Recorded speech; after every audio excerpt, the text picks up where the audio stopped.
नमस्कार दोस्तों, कुछ ही हफ्तों में पूरी दुनिया पर फुटबॉल का खुमार चढ़ने वाला है।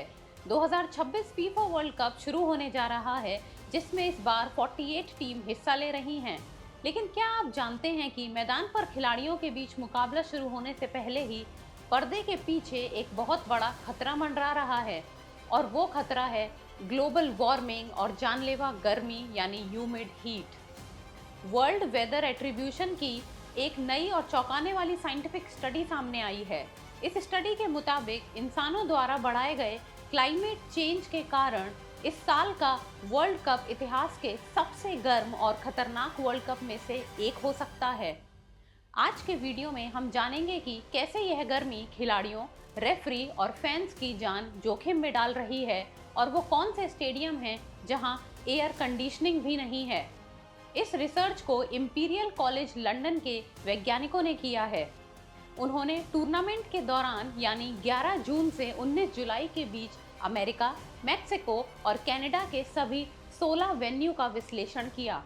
उन्होंने तापमान को मापने के लिए सिर्फ सामान्य थर्मामीटर का इस्तेमाल नहीं किया, बल्कि WBGT यानी वेट बल्ब ग्लोब टेम्परेचर को आधार बनाया। अब आप सोचेंगे कि ये WBGT क्या है? यह एक ऐसा इंडेक्स है जो सिर्फ गर्मी नहीं बल्कि हवा में नमी यानी ह्यूमिडिटी, सीधी धूप और हवा की रफ्तार को मिलाकर यह तय करता है कि इंसानी शरीर खुद को कितना ठंडा रख पा रहा है। वैज्ञानिकों ने पाया कि इस बार वर्ल्ड कप के कम से कम 25% मैच यानी 104 मैचों में से करीब 26 मैच 26 डिग्री सेल्सियस या उससे अधिक के WBGT पर खेले जाएंगे। अब सीधे शब्दों में कहें तो 26 डिग्री सेल्सियस WBGT का मतलब होता है करीब 30 डिग्री सेल्सियस तापमान भारी उमस के साथ, जो सूखी गर्मी में 38 डिग्री सेल्सियस के बराबर महसूस होता है। रिसर्च की लेखिका का कहना है कि 1994 में जब अमेरिका में वर्ल्ड कप हुआ था, तब से लेकर आज तक धरती का तापमान 0.7 डिग्री सेल्सियस बढ़ चुका है, और आधी से ज़्यादा ग्लोबल वार्मिंग इसी दौरान हुई है। जब खिलाड़ी इतनी उमस और गर्मी में लगातार स्प्रिंट मारेंगे तो उनके शरीर का कूलिंग सिस्टम यानी पसीना आना बंद हो सकता है। इससे हीट स्ट्रोक, चक्कर आना, डिहाइड्रेशन और दिल का दौरा पड़ने का खतरा बढ़ जाता है। खिलाड़ियों के अधिकारों के लिए काम करने वाली संस्था FIFPRO की गाइडलाइंस कहती है कि अगर WBGT 26 डिग्री सेल्सियस या उससे ऊपर जाता है तो खिलाड़ियों को कूलिंग और ड्रिंक ब्रेक मिलना ही चाहिए, और अगर यह 28 डिग्री सेल्सियस के पार चला जाए तो मैच को पोस्टपोन यानी टाल देना चाहिए। लेकिन हैरान करने वाली बात यह है कि इंटरनेशनल फुटबॉल गवर्निंग बॉडी यानी फीफा मैच को तभी टालने पर विचार करेगी जब WBGT 32 डिग्री सेल्सियस के पार जाएगा।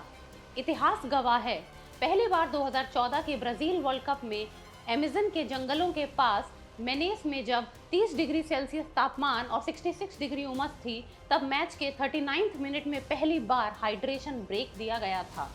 अब बात करते हैं सबसे ज़्यादा खतरा कहाँ है। स्टडी में पाया गया है कि अमेरिका के दक्षिणी, मिड वेस्ट और तटीय इलाकों के स्टेडियम सबसे ज़्यादा प्रभावित होंगे।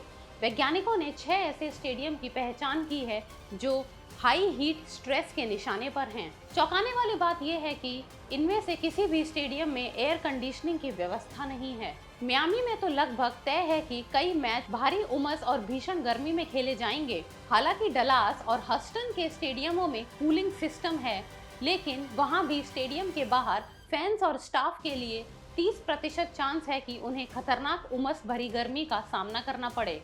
आपको याद होगा कि कतर की गर्मी से बचने के लिए 2022 का वर्ल्ड कप इतिहास में पहली बार सर्दियों यानी नवंबर-दिसंबर में कराया गया था।